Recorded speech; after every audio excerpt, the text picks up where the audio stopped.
Hello, Internet, and thank you for joining me today.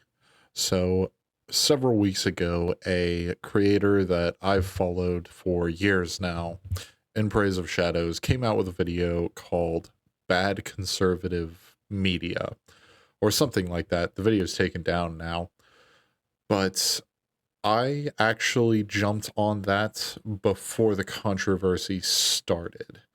I've been following In Praise of Shadows for a long time now, and I've liked a lot of what he's had to say. He got me into several movies that I previously hadn't even considered. The big one that comes to mind is Basket Case.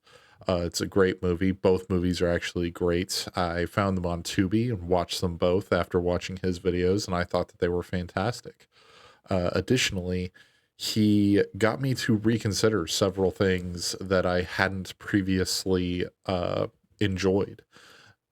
He got me thinking about Salem's Lot with his video on that.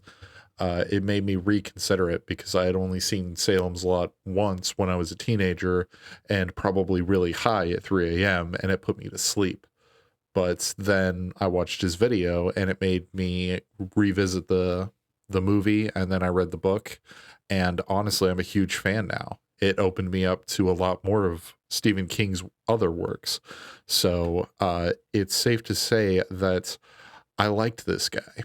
Then he came out with the Bad Conservative Horror Movies. I think maybe that was the title of it. It doesn't matter. Regardless, he essentially used that video as a platform to spew a bunch of political nonsense that a lot of people took issue with. And apparently, he attacked some YouTube creators. The big one was Wendigoon. And just to give you my feedback on that section of the video, first of all, I didn't watch it the first time that I watched the video because I only got about halfway into that video before I just turned it off because I got sick of listening to In Praise of Shadows complain about political points. But I'm not making this video now to defend Wendigoon. I feel like enough people have done that, including Wendigoon himself. So I'm going to just kind of more or less ignore that part of the video. And I want to focus in on really the thesis of his video. And that's that conservatives can't make, or shouldn't rather, make, shit. I really want to focus on really 2 points that he tries to make. And the first point to get to that is when he talks about the Exorcist in that video. He talks about it as a massive feminist allegory, which there's a lot to dissect in that, but I don't want to get bogged down in that because I have a point to make about the broader implication that he's making with it. I'm not going to quote anything from him because I don't have the original video. I just want to kind of generically talk about it. He basically makes the point that, you know, there's all this feminist writing in The Exorcist, and that's what it's about. And that's really the big problem with what we are getting into in this video, is that he wants to have a definitive idea of a work of art. Like, he wants to basically put a fence around art. To say that there is feminist messaging in The Exorcist wouldn't be incorrect, and that's fine. I'm not opposed to anything like that, but what I am opposed to is saying that it's about feminism. This really does a disservice to the rest of the film in a broader context, and in the broader context of film in general, art in general, is that you can't just break it down and say it's about this one thing. Art's about everything all the time. There's a point going around a lot of circles that talk about, everything's political.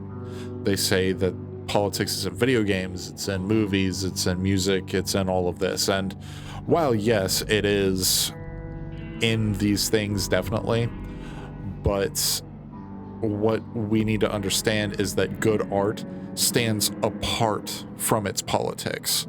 It's hard to say that Starship Troopers isn't about fascism, but you can still enjoy a cool space movie with bugs getting blown up and stuff. So we don't have to boil it down to say that it's only about fascism and the dangers therein. The second thing I really want to talk about is how he essentially wants to gatekeep what can and cannot be talked about within the horror space, as he calls it. And to preface this, I just want to say I love horror movies. It's part of my core identity to love horror movies. And so to say that somebody doesn't belong in the horror space, you need to have a really good reason. He almost has this with his introduction part where he's talking about Kevin Spacey. And listen, the Kevin Spacey allegations, not to get too off topic here, but the Kevin Spacey allegations are horrible. There's documentaries about it, there's YouTube videos about it. You can find someone else that's talking about Kevin Spacey. But saying that he shouldn't be allowed into a horror space, or he shouldn't be allowed to be back in a position where he's making art, he's, a prominent voice within our culture, there's something there. There's something to be said about not allowing him back in. But to say that somebody like Wendigoon, and again, I'm not defending Wendigoon, I am just using him to demonstrate my point of there's no reason to gatekeep somebody that just has a different idea. Because a different idea, if it's bad, it's going to fail. And we shouldn't be afraid of new ideas. We should, just listen to them. And if they sound bad or they sound like they're repeating something that we know is bad, we'll just say it's bad, but let them make the art that they want to make. An example of this would be, for me, the Barbie movie. I don't think the Barbie movie is terribly deep or complex. There's a whole lot I could say about it, but in the interest of keeping this video fairly short, I just want to say that I did not enjoy the Barbie movie. I think it sends all kinds of bad messages. I think it presents itself very poorly. And I think Greta Gerwig is jumping up her own ass for the entirety of her career. But I don't want the Barbie movie to not exist. I don't want to silence Greta Gerwig. I'm just going to say that I don't like her movie. I think it's bad, and move on. And if I ever develop any kind of an audience, I can tell them, like, hey, we don't need Greta Gerwig in film because she doesn't have a unique voice and she's not interesting. But what I feel like In Praise of Shadows is saying is that we shouldn't allow people to make this art to begin with. And that's, like I said, dangerous, and I feel like it needs to be called out. And called out it was. The larger YouTube community came after this guy pretty hard. I think that a lot of it was warranted, and that hurts to say as somebody who likes the guy. But the fact that he tried to gatekeep and bar people from making art is one of the things that I would say is pretty abhorrent. That's a harsh word, but you know what? I'm going to stand by it. And one thing that I just want to say on this is that I know that he has gotten bullied a lot online for the past couple of years. largely in part to his theories on The Hills Have Eyes, which that video was, I've seen it multiple times now, and it's really not that good. He really shouldn't be defending it. He should be more open to criticism, in my opinion. But I don't think he should be getting called any names for it. I think we need to be, combating his bad ideas with our own good ideas, essentially. And we need to have a dialogue as a larger film community. Um, and I know that, his bad conservative horror video has only made his life way worse. And if I could just slow things down for a minute, I know I typically like to talk a mile a minute, but I want to slow things down here and reach out to him personally. He's probably never going to see this video, and that's fine. But if I could just reach out to him, I would just want to say, you've made a bad video, but that does not make you inherently a bad person. What you need to do is reflect on what people resonated with in older videos when you were successful, and you need to focus in on those things and marry them to these new ideas that you have that you seem to love. Because I've seen in your work, a I don't want to call it a decline, but a more, corporatization of your work.